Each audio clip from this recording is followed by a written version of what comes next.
Fala, meu querido, minha querida, seja muito bem-vindo ao BNI Upcast, o podcast aqui do BNI Up de Jundiaí. Meu nome é Daltro Coutinho e neste podcast você vai poder conhecer um pouco mais sobre os empresários e empresárias que fazem parte do nosso grupo e entender um pouco mais sobre a história deles e principalmente como que eles podem ajudar você a ajudar os seus colegas, os seus amigos, os seus clientes nos seus desafios do dia a dia. Meu nome é Daltro Coutinho, estou como apresentador aqui nesse podcast hoje e agora a gente vai falar rapidamente sobre os nossos patrocinadores, começando naturalmente pela ENGIE. Empresário, a energia solar fotovoltaica é uma das soluções mais estratégicas para reduzir os seus custos operacionais. Ao instalar painéis solares, a sua empresa pode economizar até 95% na conta de luz, com um retorno do investimento em torno de 3% ao mês. Além disso, adotar energia limpa valoriza sua marca, atrai consumidores conscientes e prepara o seu negócio para um futuro sustentável e competitivo. Transforme o sol em lucro, fazendo o seu projeto com a ENGIE. Outro parceiro nosso é a Metaplano Contábil. Você precisa de uma contabilidade que seja realmente parceira do seu negócio?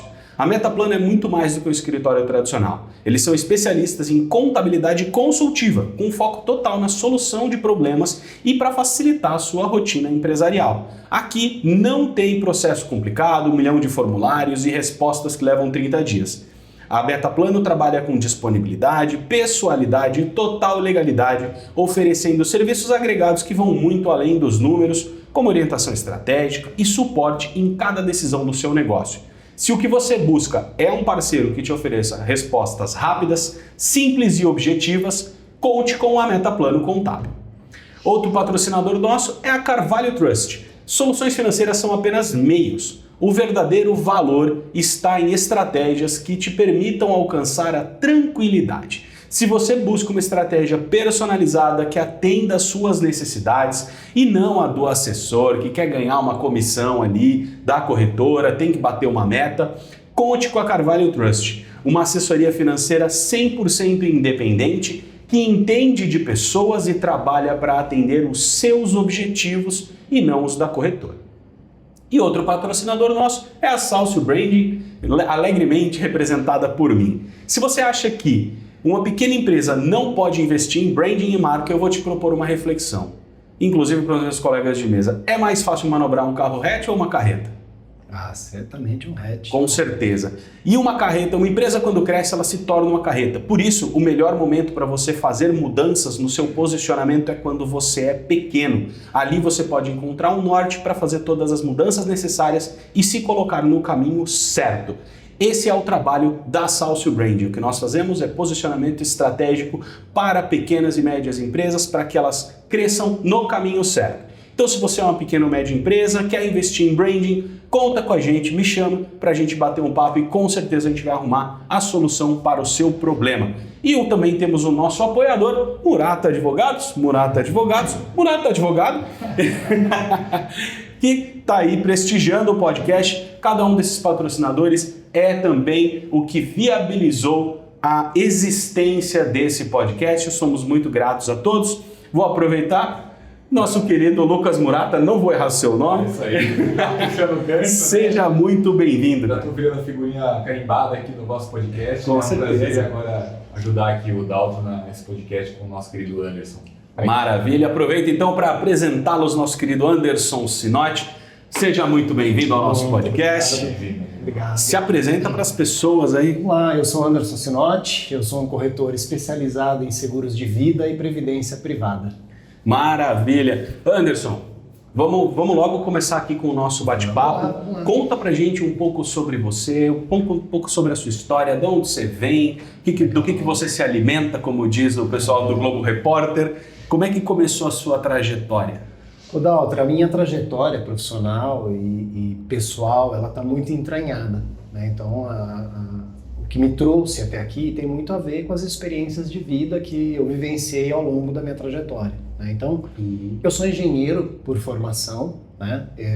Me formei em engenharia elétrica, né? Legal. Mas desde recém-formado eu já entrei no mercado financeiro. Né? Para dizer que eu nunca trabalhei na área técnica, eu trabalhei por 6 meses numa empresa, mas eu já estava em processo seletivo para trabalhar num grande banco. Eu fui trainee de um grande banco, trabalhei por 14 anos na área de comércio exterior, na área internacional, de um dos bancões aí do mercado, né? E isso me trouxe uma experiência profissional que me agregou demais, né? E aí, assim, eu sou do interior, né? Aqui de Pirassununga, um pouquinho mais para frente aqui de Campinas. E tendo sido criado no interior, a gente tem aqueles valores, né, de tranquilidade, de crescer e de criar a família num espaço um pouco mais acolhedor. Então, família é um valor muito importante para mim, né? Tanto a família onde eu fui criado, quanto hoje, né, com 2 filhos aí, tem um casal, né, uma filha que está com 15 anos agora, meu filho com 21, que já está trabalhando comigo, já que legal. Na corretora, já trilhando os passos. E quando eu resolvi, né, que eu ia criar os meus filhos no interior, na tranquilidade, então esses 13, 14 anos aí vivenciados num grande banco foram em São Paulo.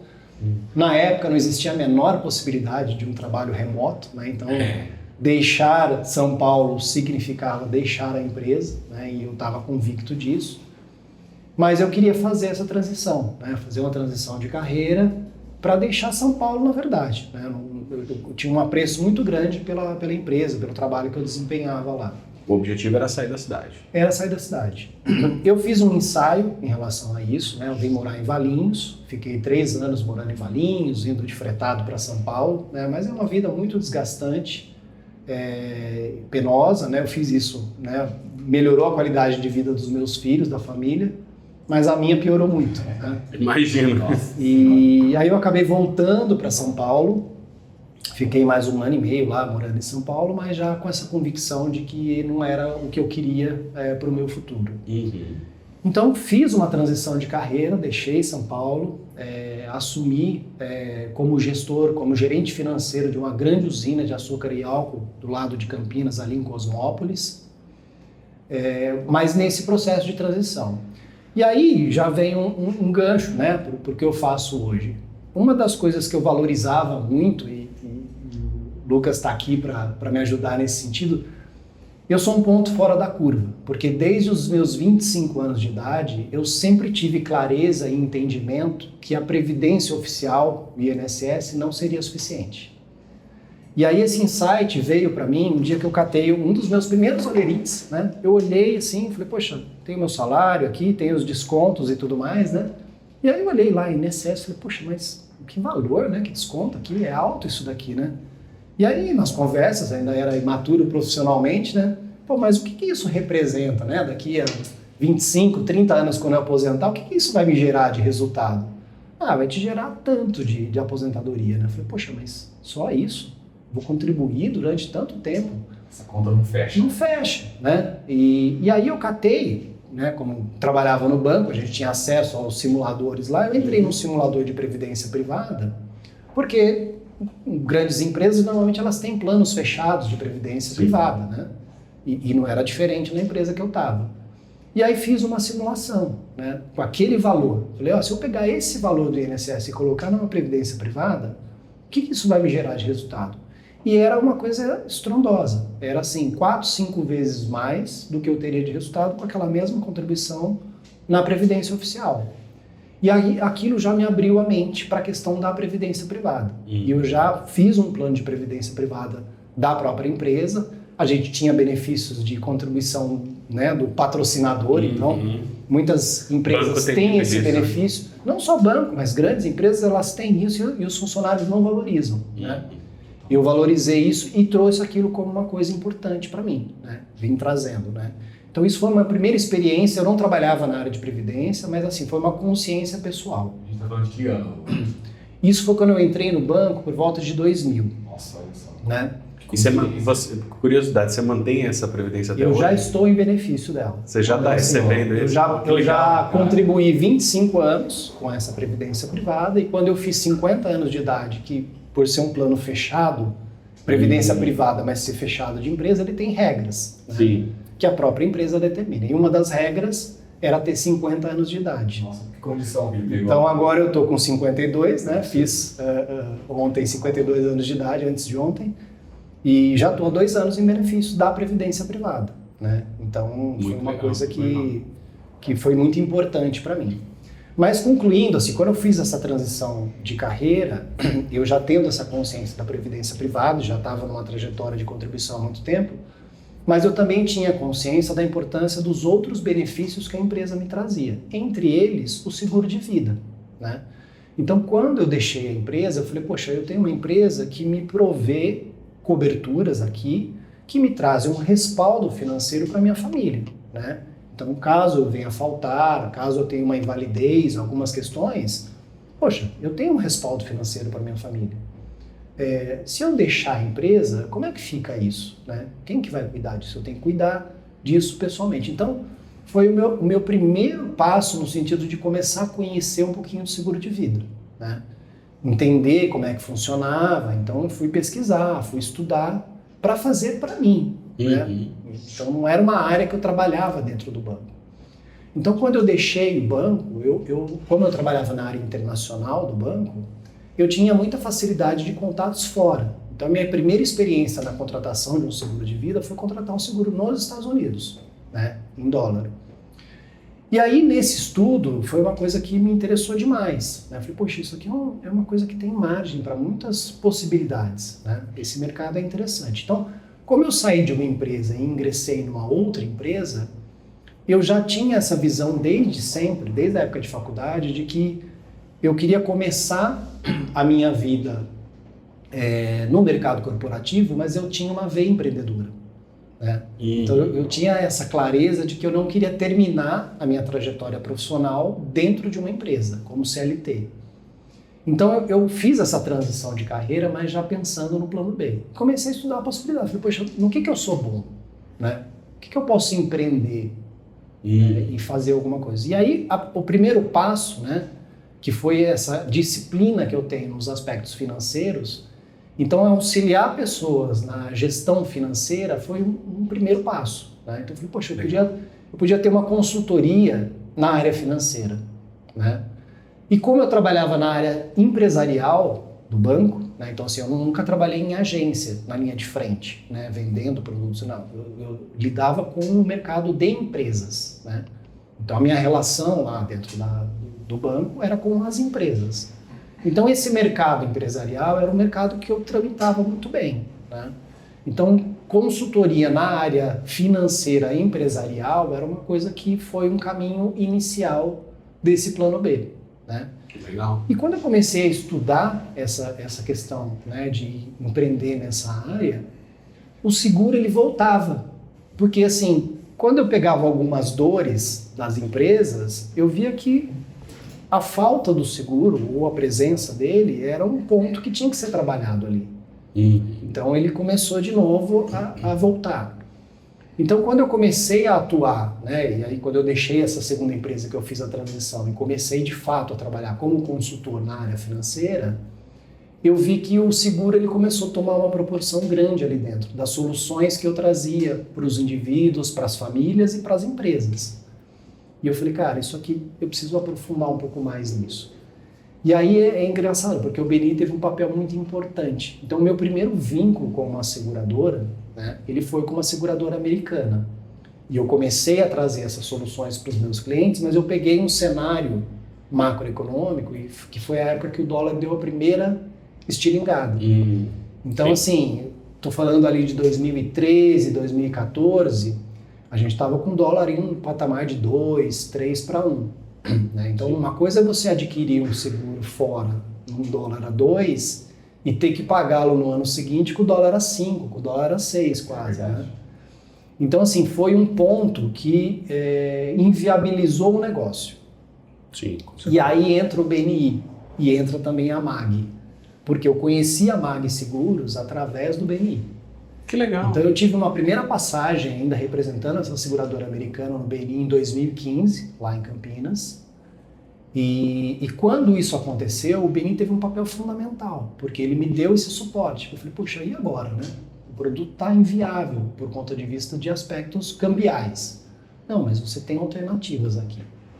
E aí, para operar como uma seguradora, né, dentro do país, eu precisava ter as minhas certificações. Então aí volta para a sala de aula, vamos estudar. Fiz toda a certificação da SUSEP, que era necessária para eu operar no Brasil, mas que não era necessária para eu operar como uma seguradora americana. Sim. Né? Então comecei a operar, tirei a SUSEP, comecei a operar com a MAG. E por que a MAG? Né? Primeiro, pela credibilidade, é uma seguradora de 190 anos de existência no Brasil, né, de atividade ininterrupta, é um dos 3 ou 5 CNPJs mais antigos, junto com o Banco do Brasil, junto com o Correio, né. Ela era uma autarquia federal, né, que em determinado momento ela foi privatizada, né. E quem adquiriu o controle, que é uma família brasileira, tocou essa operação até 2009, quando uma grande seguradora holandesa, né, que é a Aegon, uma das 5 maiores seguradoras do mundo, com o objetivo de entrar no Brasil, ela fez uma joint venture e hoje ela se chama Mongeral Aegon, né? Mongeral Aegon Group, por isso MAG, né, um acrônimo. E é uma seguradora muito séria, né, e especializadas em seguro de vida. Então, hoje você tem boas seguradoras no mercado, e aí você entendendo um pouco como funciona, né? Então, eu tenho uma corretora, né? Então a corretora ela é responsável por conhecer os produtos do mercado e ser responsável por indicar para o cliente qual que é o produto mais adequado para ele, dentro das possibilidades que a gente tem no mercado. Então é um mercado interessante porque você tem uma segregação do ponto de vista de interesses. Então quando você adquire lá um seguro no banco, por exemplo, muitas vezes você tem um conflito de interesse, porque o banco ele está agindo como corretor e como segurador ao mesmo tempo. Ele fornece o produto, mas ele também comercializa o produto. Então, qual é a garantia que você tem que a comercialização vai atender o seu interesse e não dele, né? Então, muitas vezes a gente pega distorções nesse mercado por conta de não ter essa segregação nos bancos, né? Então, você ter um corretor independente é uma garantia de que você está adquirindo alguma coisa que está aderente à sua necessidade, porque o corretor ele vai querer que você tenha o seu risco garantido. Então, a meta de venda é da seguradora, o problema é dela. Eu não tenho, né? Ela que faz as campanhas, Isso, ela faz a campanha, essas coisas. Ela tem os estímulos e os incentivos, mas assim, isso é problema dela. Eu estou preocupado se eu vou fazer um seguro para o Daltro com as necessidades do Daltro, não com a meta da seguradora. Né? Perfeito. Então, embora eu tenha a possibilidade e eu opere com mais de uma seguradora no mercado, a minha corretora tem vínculos com a Porto Seguro, tem vínculos com a Sul América, mas a MAG é a seguradora preferencial. E por quê? Porque ela é especializada no ramo que eu atuo. Então, assim, ela não faz seguro de veículos, ela não faz seguro de residência, ela só faz seguro de vida. E por só fazer isso, ela é especialista. Então, ela tem coberturas, ela tem diferenciais de mercado que só ela oferece em relação às seguradoras que operam nos diferentes ramos. Então, esse mercado hoje, ela tem a MAG e mais 2 outras grandes seguradoras americanas que dominam praticamente todo o mercado de vida, porque são as 3 especialistas nesse ramo. Né? Então, é mais ou menos por aí que a gente vai trilhando. Né? Então, esse vínculo se deu dessa forma. Né? Então, daí para frente, eu meio que virei a bandeira. Então, as consultorias, elas ganharam uma proporção menor, e o seguro de vida ganha uma proporção maior. Embora o que eu faça é pura consultoria. Porque eu tenho que entender a necessidade a fundo do meu cliente para desenhar alguma coisa que seja personalizada. E esse ferramental a MAG me proporciona. Porque eu consigo pegar o Lego lá e montar de acordo com o desenho. Então, o banco, para oferecer uma coisa que seja boa para todo mundo, é um negócio que não é bom para ninguém. Né? São pacotinhos. Né? Então, você compra isso e a reboque disso vem 2 vezes isso, 3 vezes aquilo, metade disso. Então, assim, é um combo. Né? Na MAG, eu tenho condição de montar. Então, assim, eu tenho alergia a picles. Então, eu vou tirar o picles para você. Eu consigo montar ali e personalizar. Olha, esse molho aí eu não gosto. Então tá bom, mas você quer esse outro molho aqui? Então a gente põe esse outro molho aqui. Né? Então ele me permite, dessa forma, acompanhar os meus clientes na jornada e na trajetória de vida dele e ajustar isso ao longo do tempo. né? Legal. Então, uma coisa é o risco que o Daltro tem de proteger a sua família enquanto ele tem um filho. Mas e se ele tiver 2? Assim, aumentou o risco. E 3? E 4? Né? Poxa, mas e agora os filhos se formaram? O risco diminuiu, né? Não tem mais preocupação com a educação de filhos, já casou, terminou a faculdade, está trabalhando. Poxa, vamos reduzir aqui, ó, mas aqui aumentou o risco. Então a gente consegue ajustar de acordo com a necessidade de cada pessoa, de cada cliente, de cada empresa, inclusive. Então, hoje eu atuo tanto olhando para o indivíduo, e aí a gente vai olhar para algumas características do risco que ele corre do ponto de vista financeiro, para o núcleo familiar e também para as empresas, que também tem um risco nesse sentido. Tá? Muito bacana. E cara, conta pra mim, até hoje, assim, qual que foi nessa trajetória toda, qual foi o maior desafio que você enfrentou? Empreender foi desafiador do ponto de vista de acreditar que as minhas competências elas eram suficientes para tocar essa jornada de forma solitária, né? Então a gente tem essa dificuldade. Empreender no Brasil não é uma tarefa fácil. Acredito que seja algo que todo mundo, todos vocês sentem na pele isso daí. Mas é interessante porque assim, eu vivenciava um ambiente dentro das empresas que é um ambiente assim, que você trabalha com as pessoas que são muito boas naquilo que elas fazem. Então, muitas vezes quando você está nesse contexto, você acaba até não valorizando o seu potencial. Quando você sai desse ambiente corporativo e empreende, você descobre que você tem competências que muita gente precisa. Então, ter essa clareza de falar, cara, eu consigo ajudar essa empresa a reduzir um custo de um benefício, de um seguro, a dar uma cobertura de um risco que ela não visualizou e eu estou enxergando aquele risco e ela não sabe, né? Então, você pega assim na parte empresarial, que tipos de risco a gente pode cobrir com um seguro de vida? Societário, né? Imagina que você e Lucas são sócios numa empresa, na Salcio, mas assim, vocês fizeram faculdade juntos, né? Construíram uma trajetória lá, são amigos, resolveram montar uma empresa que ficou bem sucedida, mas a relação é entre vocês. E na ausência de um de vocês, ou por um falecimento, ou por uma invalidez, quem que você vai ter que admitir na sociedade? Né? O Lucas é advogado, ele sabe como é que funciona esse processo sucessório. Né? A família tem direito a isso. Né? Poxa, mas vai sentar aqui na cadeira junto comigo, na ausência do Lucas, o filho dele, eu não gosto daquele rapaz lá, minha relação boa é com o Lucas.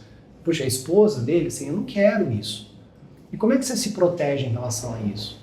Então, ou você tem uma dissolução do negócio, que pode ser um negócio promissor, ou você pode constituir um seguro para isso, para indenizar a família pelas cotas societárias e garantir a sustentabilidade do negócio. Que bacana. Então, assim, é uma solução que você traz para a sustentabilidade do seu negócio em relação à fragilidade da vida para o sucessório da empresa. Né? É uma solução de consultoria que a gente vai avaliar o risco disso.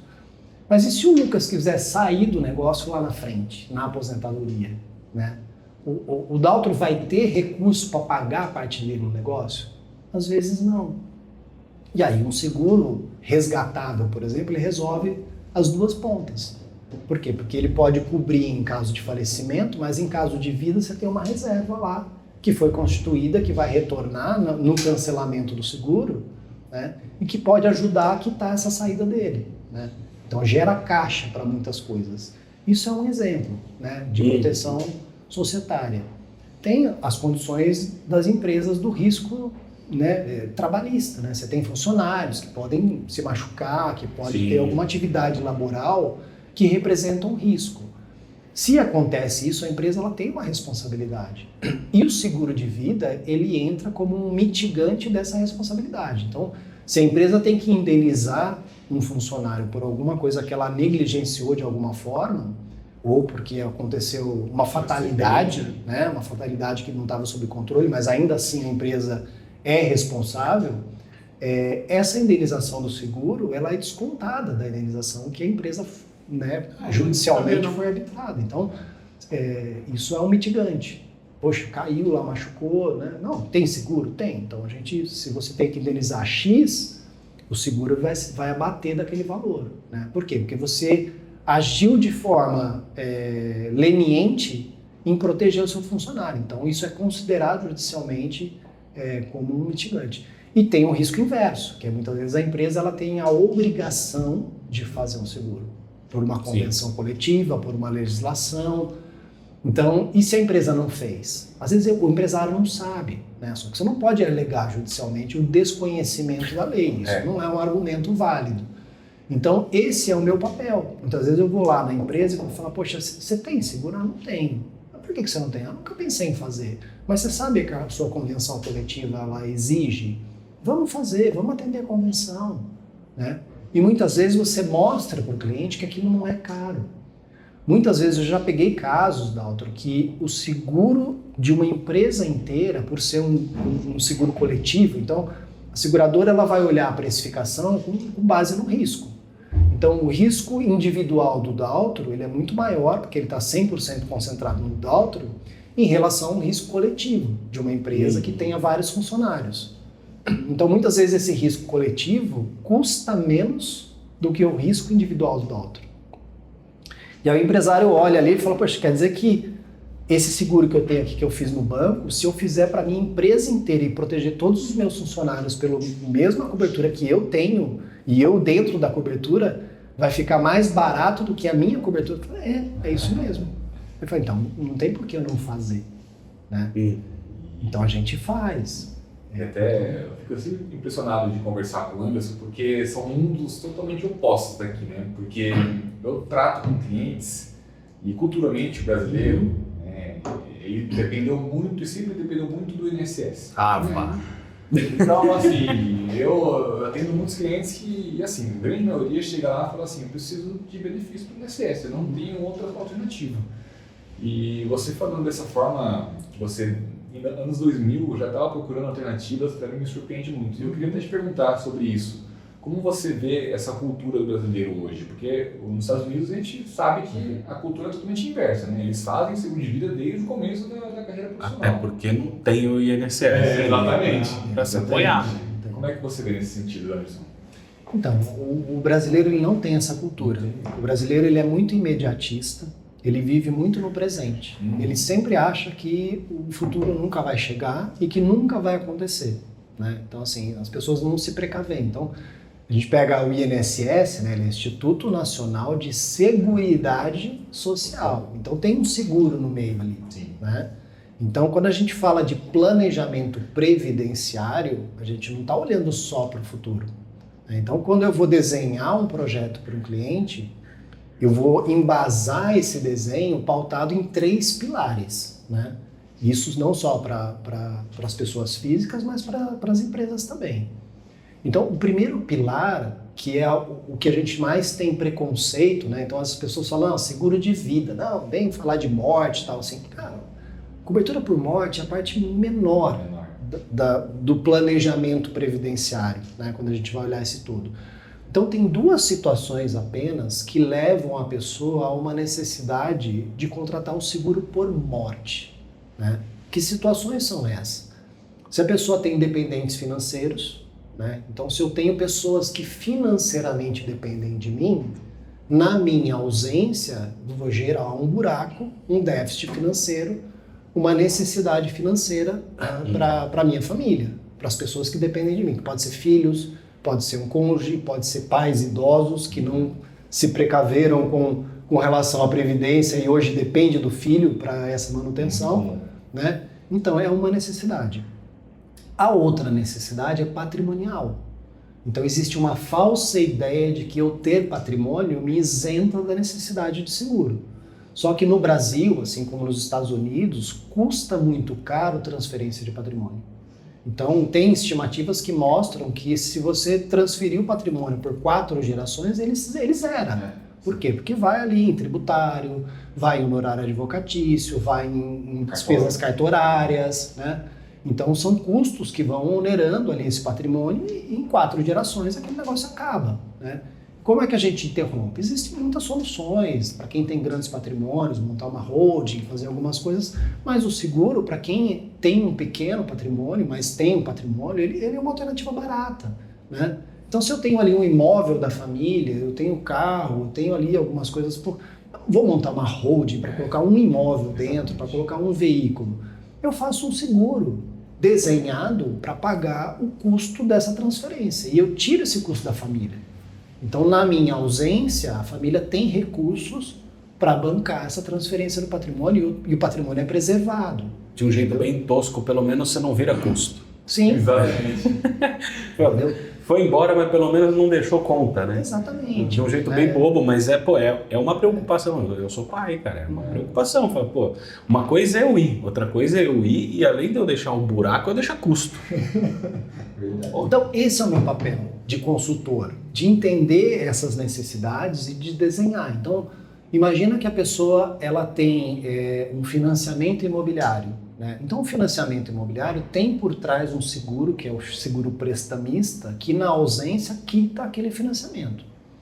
O que algumas pessoas não sabem é que, imagina um casal, né? Se o casal é avalista dessa dívida, ele vai quitar de um dos cônjuges e o outro. 50%. Né? Então, o prestamista não vai cobrir o outro. Eu já vivenciei situações dessas de amigos, eu falo, poxa, mas e agora? Vai pagar só metade da dívida, mas quem trabalhava era ele, o salário era dele, não era meu, e agora?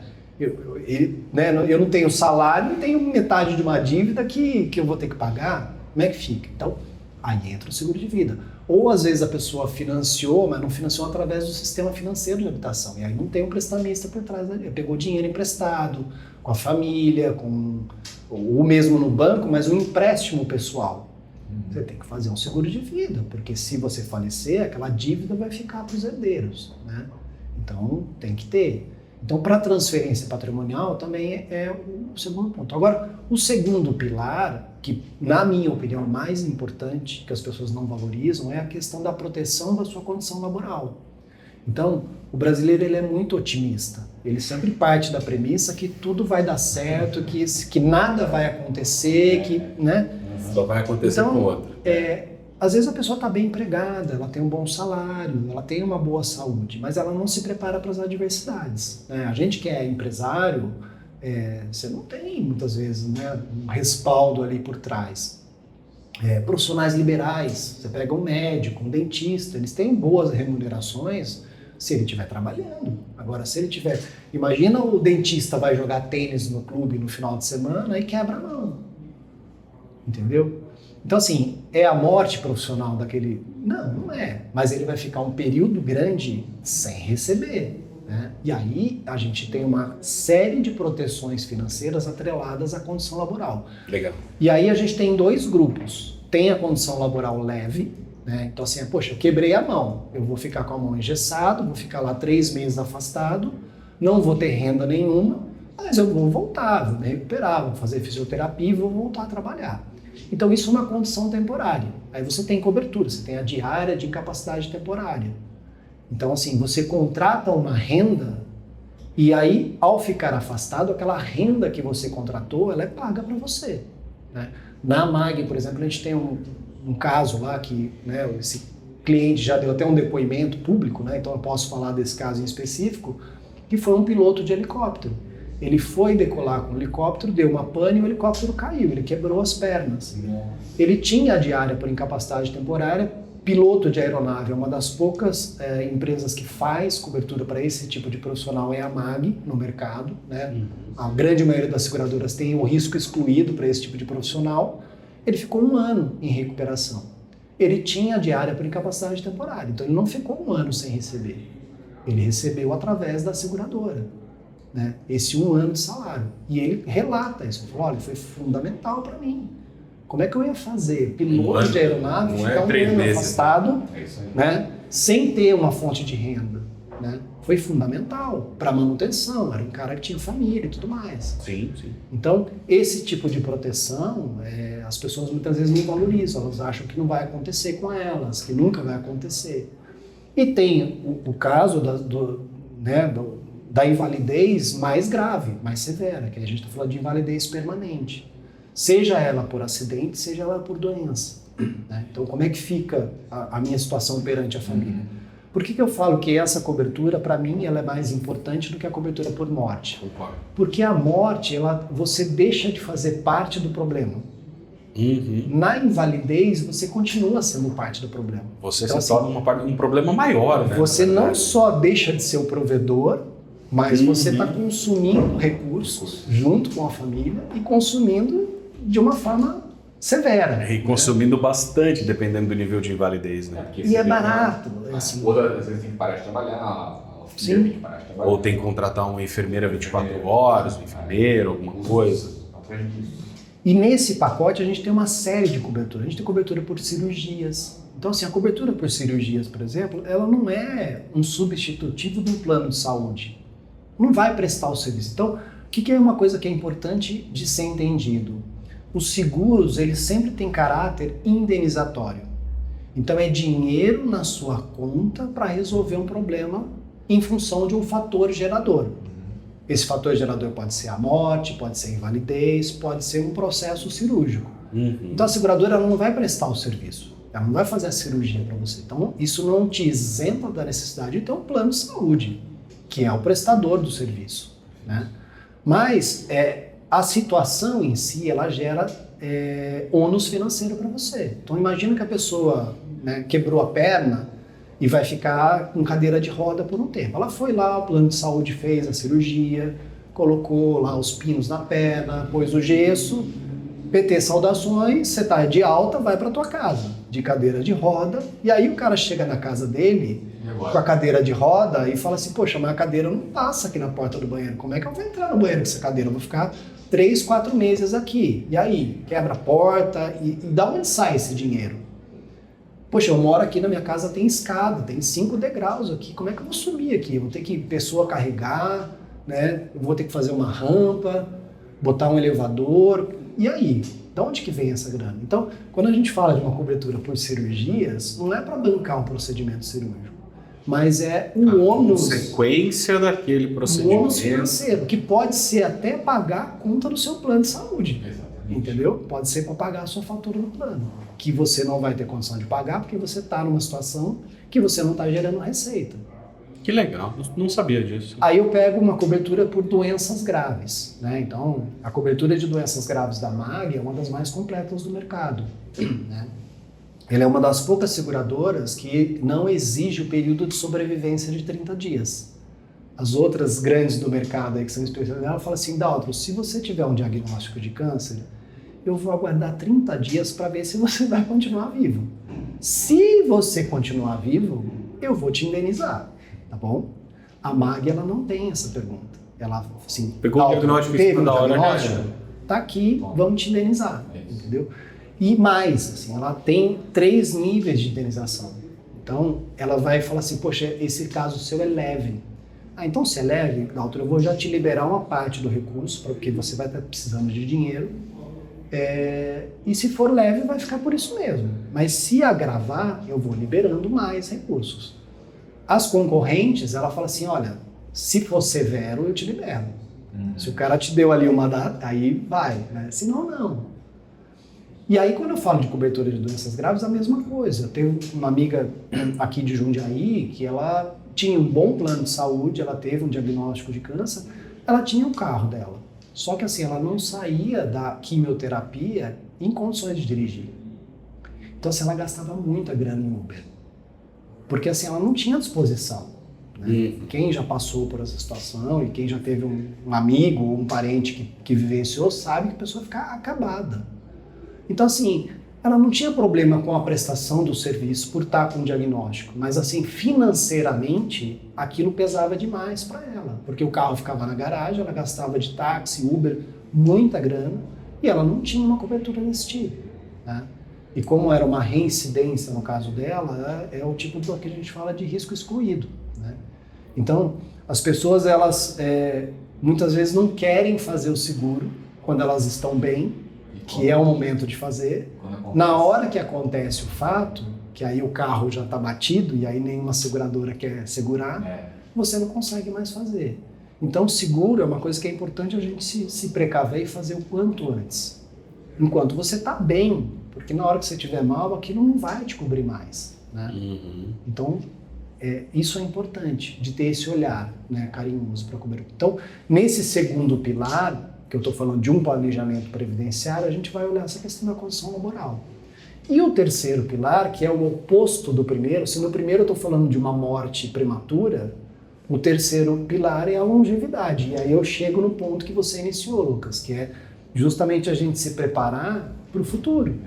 Então, viver bastante traz consequências, né, financeiras. Então, como eu estou me planejando para esse momento da minha vida que eu preciso ou quero parar de trabalhar?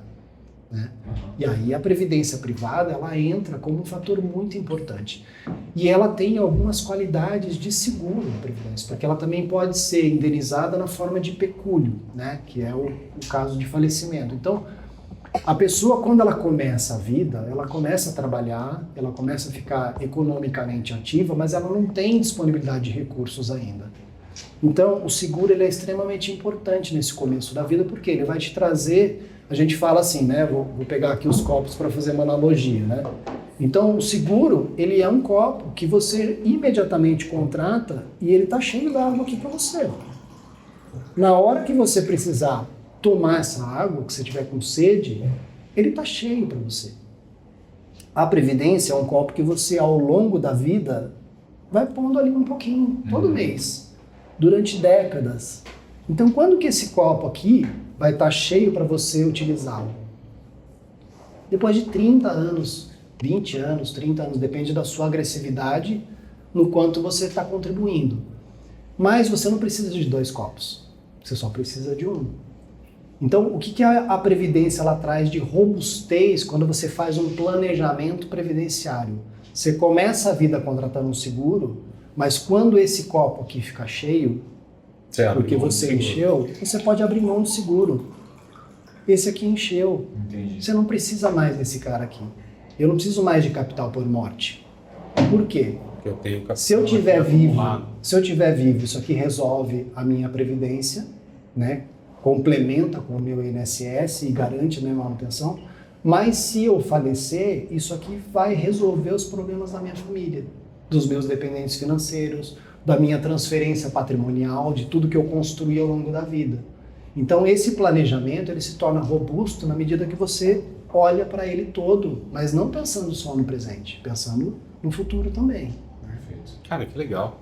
Nunca tinha pensado nessa analogia, não. Tem uns copos aí, né? Muito interessante. Já fiquei pensando que meu copo tá vazio dos dois lados. Aí, já tem Tô com uma sede do cão. Mas bem A bacana. cultura americana que o Lucas mencionou, eles têm essa cultura do seguro muito forte. Né? E como lá é até mais caro do que aqui a transferência patrimonial, eles usam isso também como um planejamento sucessório. Então, olha que interessante, se eu imaginar que eu tenho recursos e o mercado americano tem muito recurso, né? Os caras têm bastante dinheiro, assim, a média lá é muito boa, financeira falando, mas transferir esse patrimônio custa caro demais. Então, eles pensam assim, bom, o que faz mais sentido? Eu deixar um dinheiro na conta para os meus herdeiros, que está lá disponível, eu não vou usar, eu já estou com a vida constituída, eu já tenho minha casa, meu carro, né? Mas eu tenho recursos já que poderiam ser transferidos para os meus herdeiros. Se você doa esse recurso, assim como no Brasil, você tem um ônus, né? Aqui no Brasil, TCMD, é um custo grande. Agora, e se eu pegar esse dinheiro e gastar comprando um seguro? Para deixar esse dinheiro do seguro para os meus herdeiros. É uma estratégia tributária. Por quê? Porque você não tem incidência de impostos em pecúlio. Então, assim, deixar o dinheiro na previdência privada ou deixar o dinheiro num seguro de vida, né, um capital por morte, é uma forma de transferir para os meus herdeiros, caso eu tenha bastante patrimônio, livre de imposto. Então, se eu tenho 1 milhão na conta e eu falecer, no dia seguinte, assim, vai para os meus herdeiros, sei lá, talvez uns 700 mil, 30% mais ou menos vai ficar nesse meio do caminho, em cartório, em tributário, em honorários. Agora, se eu gastar esse 1 milhão para contratar um seguro de 1 milhão e ele vai custar muito menos do que 1 milhão, né? Eu estimo que aí depende da idade, tem algumas formas, né? A gente precisaria simular num caso a caso, mas pelo menos uns 25% a menos de deságio a gente tem. Então, assim, se o cara tem um patrimônio de 1 milhão e ele quer contratar um seguro de 1 milhão, ele vai gastar em torno ali de uns 750 mil para comprar esse seguro de 1 milhão. E o que vai chegar na mão da família? 1 milhão. Né? Livre de inventário, assim, é pago ao beneficiário.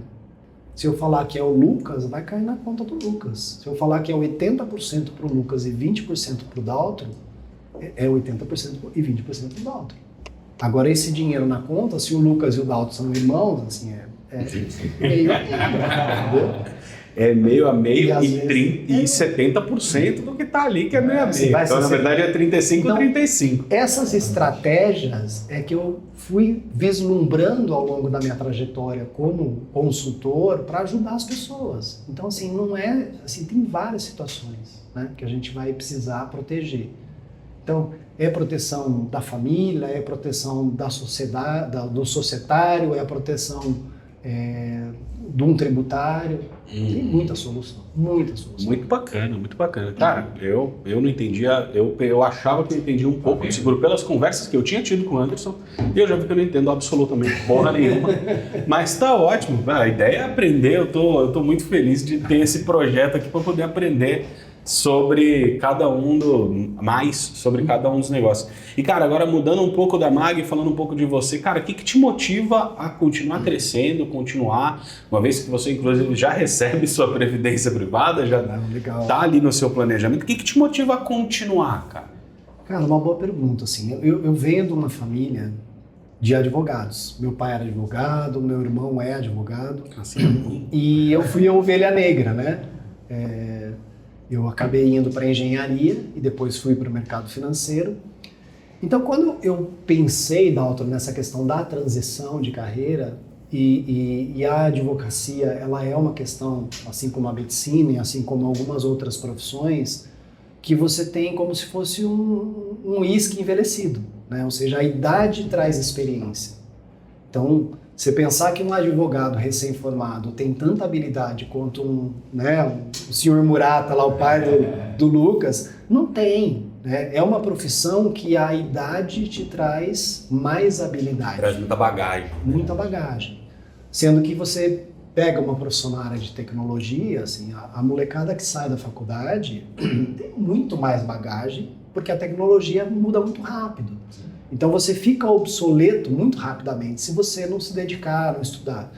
E quando eu pensei nessa profissão e o seguro, foi nesse sentido, Dalton. Falei, eu quero alguma coisa em que o meu tempo de vida me traga mais bagagem, me traga mais especialização naquilo que eu faço, e uma profissão que me traga uma experiência em que eu possa ajudar mais quanto mais velho eu ficar. E o seguro de vida é isso. Assim, cada vez e cada momento que passa, eu vislumbro novas possibilidades de ajudar as pessoas.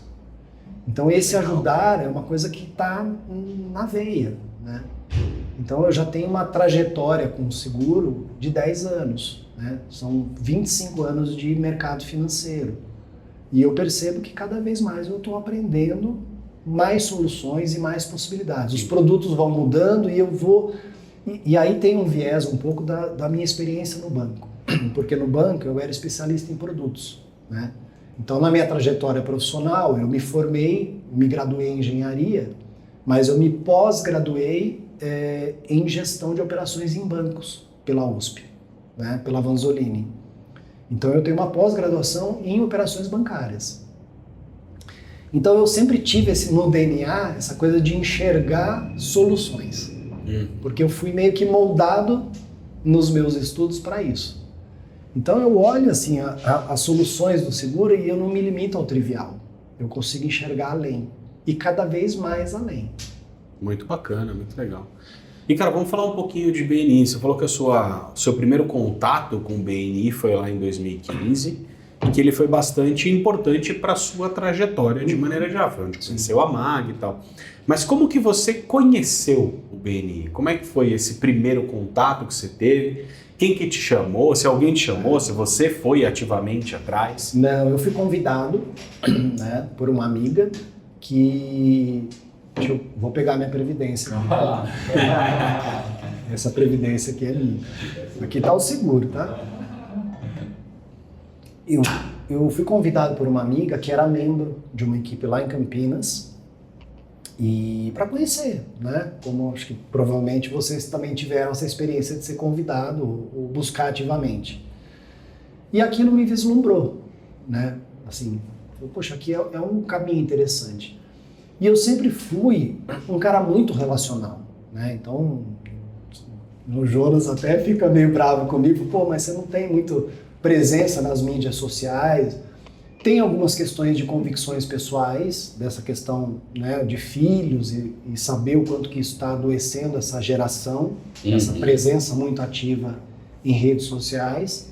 E aí tem uma questão de exemplo, como pai, de não falar que não pode se eu tô, né? Sim. Então tem um pouco disso. Mas tem também uma componente muito forte dessa minha qualidade relacional. Eu gosto disso aqui que a gente está fazendo, de sentar olho no olho, de conversar, de tomar um café, de bater um papo, mais do que o mundo virtual, né? Então, quando eu participei da reunião do BNI, eu falei, poxa, isso aqui é um caminho muito legal, né? Então, para mim, hoje é fundamental. Poxa, você não tem presença digital? Não, mas eu tenho presença nas redes presenciais, e o BNI é isso, cara, né? Eu não estou na rede digital, mas eu estou na rede presencial ali, né? Na rede real, né? Isso é fundamental. O meu negócio, ninguém acorda de manhã, a gente tem uma máxima entre os corretores de seguro de vida, fala, ninguém está lá no chuveiro de manhã e fala, cara, eu preciso fazer um seguro de vida. Isso não acontece. Só se o cara tiver acabado de bater o carro, quase morreu, alguma coisa assim, aí a pessoa talvez pense, né? Mas Mas no geral, mas no geral não. Então tem um processo de você ter essas relações. E aí, esse conhecimento que eu estou trazendo para vocês é um conhecimento que vai trazer reflexões dentro da rede de vocês. Fala, poxa, nossa, eu não tinha pensado nisso. Eu preciso falar com o meu irmão lá, que tem 2, 3 filhos e eu sei que ele não tem seguro. Então, assim, essa rede de relações, ela funciona muito bem no meu negócio. Mais do que qualquer outra coisa. A pessoa não vai lá, ela pesquisa no Google para o carro, para casa, mas assim, para o seguro de vida, não. Ela quer ter uma pessoa, e é muito importante, Dalton, porque assim, essa relação do dia a dia faz muita diferença. Sim. Porque você sabe o que está acontecendo. Eu sei dos meus clientes, o que eles fazem, qual que é a realidade profissional deles, a realidade familiar. Então eu vou acompanhando ao longo do tempo. Eu tenho uma cliente, por exemplo, que ela, quando a gente se conheceu, ela já era viúva, e ela tinha 2 filhas pequenas, né? Ela tinha lá a pensão do INSS por morte do falecido marido dela, mas tinha as questões patrimoniais, tinha essa questão da proteção laboral. E aí eu sentei com ela, fiz um desenho, a gente fez uma cobertura. Quando chegou num determinado momento da vida dela, as filhas bateram asa. Entraram na faculdade, uma filha que era mais velha terminou a faculdade, foi trabalhar. Primeira coisa, assim, e tendo esse contato relacional, a gente sabe que isso está acontecendo. Eu liguei para ela e falei, vamos revisar o teu seguro? Porque eu enxergo que tem algumas coisas aí que você não precisa mais. E a gente foi lá e cancelou. Cancelou aquilo que não era mais necessário. Então, esse papel dentro da minha rede de relações, e o BNI entra muito nisso, é fundamental. É isso que eu quero fazer, né? É estar nessa relação diária com os meus clientes e ajustar os pauzinhos, seja para mais, seja para menos, ou seja, mantendo o que já tem, de acordo com a necessidade deles, e não de acordo com a vontade de alguém que está fornecendo uma solução e tem uma meta para ser batida. Perfeito. Né? Maravilha. E o que você entende que mudou na tua vida depois que você entrou no BNI? Cara, o BNI, ele acaba sendo esse canal que a gente traz a relação para o dia a dia. Né? Então, ao invés de prospectar dentro da minha própria rede, né, o BNI ele tem essa amplitude maior. Então, uma coisa é o Anderson, dentro da rede dele, trabalhando essa questão dos aspectos profissionais, das soluções. Outra coisa é o Anderson, mais o Lucas, mais o Dalton, mais 30 pessoas dentro de uma equipe, 40 pessoas, com essa mesma mentalidade. Então, as coisas têm uma fluidez muito maior. Facilita muito esse trâmite. Então, o BNI, ele traz isso muito na minha vida, né? Essa fluidez profissional, né? Bacana, muito bom. Quando eu sento para falar de seguro com um cliente que veio referenciado pelo BNI, o papo é outro. metade do caminho já foi trilhado. Isso é verdade, isso é verdade. Então assim, eu não preciso fazer a primeira metade, que é convencer. A pessoa já está convencida. Assim, quem me indicou já deu a necessidade. Já fez uma parte. A gente vai trabalhar dali para frente. Só quer saber as opções que estão disponíveis para ela. Às vezes vai ver se cabe no bolso, se está dentro do... Então, até hoje, na minha trajetória de corretor de seguros, duas coisas somente fizeram com que o cliente viesse até mim. O BNI, 80% a 90% desses casos, e a pandemia, que fez com que muitas pessoas acordassem para a finitude da vida. E aí o cara passou a mão no telefone e falou, cara, sabe aquele seguro que você me ofereceu há 3 anos atrás e eu dei com a porta na cara com você? Vamos rever aquele negócio. A pandemia trouxe isso, mas o BNI traz isso de uma outra forma, de um outro caminho. Através da consciência e não através de uma dor. Sim, bacana. Não, perfeito, maravilha. E cara, conta pra gente, qual que foi a experiência, pode ser resultado também, mas seria muito mais legal a experiência. Qual foi a experiência mais legal que você teve dentro do BNI? Uma história mais interessante, alguma coisa nesse período? Você também não é novo de BNI, né? Então, 2015, aí 4 anos aí, né? Então, qual que foi a história mais legal que teve nesse período? Teve uma membro do BNI que a gente, depois de uma conversa, a gente fez a contratação do seguro dela. Mas aquela coisa assim que fez, mas não, sabe, ainda não estava muito bem convencida do projeto, né? E ela vivenciou uma situação, né, em que ela precisou. E aí, quando ela viu que deu certo, ela valorizou demais, né? Então, é meio ingrato o que eu faço do ponto de vista de trabalho, porque a pessoa contrata um seguro, ela não está esperando usar, né? É verdade. Então, assim, não tem me entregar. Usar um seguro. Então, assim, poxa, uma coisa é eu vender essa caneta para você e tá aqui, dá outra caneta, você vai pegar, vai escrever. A sua experiência do ponto de vista de entrega é imediato. E é positiva, né? E é positiva. Que também pode ser positiva no seguro, né? Na medida que a pessoa não vai passar uma dificuldade em função de uma adversidade. Mas ela normalmente é futura, né? Então fica desconexo entre a contratação e a entrega efetiva. Então quando você faz a entrega efetiva, e eu tive já muitas oportunidades de fazer essa entrega, seja no BNI, seja fora dele, isso é muito gratificante mesmo. Maravilha, bacana. Luquinhas, tem mais alguma pergunta adicional, cara? Cara, eu sempre, como eu falei, fico muito surpreso fico muito satisfeito de ouvir você falar, cara, porque realmente é um mundo totalmente ao inverso do seu trabalho, né? E eu acho que futuramente, inclusive, eu espero que a cultura brasileira possa mudar mesmo, igual você falou, mas acredito que ele já tenha suprido todas as nossas dúvidas. Eu comentei com o Lucas outro dia, ele não sabia, mas o INSS, ele nasceu dentro da MAG. Né? Que legal! Então, enquanto autarquia federal, né, ainda quando era um órgão federal, ele foi um desmembramento a parte do seguro social. Da parte do seguro social e se tornou o INSS. Caraca! Né? Olha aí. Então, tem uma relação de longa data. Baita história. Cara, pra gente fechar aqui, quero pedir uma mensagem que você gostaria de deixar para as pessoas que estão vendo a gente. Pode falar para aquela câmera ali, se vem direto. Uma mensagem que você gostaria de deixar, seja para quem está começando agora no empreendedorismo, seja para quem está começando na vida, ou tá em... Uma mensagem que você gostaria de deixar para as pessoas. Aí fica à vontade. Então, eu gostaria de deixar como mensagem, né, para vocês, assim, essa importância de você acreditar naquilo que você faz, né? Então, se você vai empreender, acredite, né? Muitas vezes as pessoas têm uma visão imediatista para tudo, e nem sempre a coisa é imediatista. Então, isso foi um aprendizado de vida meu, é um aprendizado da minha profissão, porque a gente não faz seguro de vida para usar amanhã, né? Normalmente ele está desconexo e adversidades acontecem, né? Então, se você tem uma visão positiva e otimista da vida, esteja preparado para aquilo que pode acontecer de errado, porque nada é pior do que o pior cenário. E se você se prepara para o pior cenário, tá tudo certo. Porque assim, eu estou preparado para o pior. Então tudo que se constrói em cima do pior cenário é positivo, né?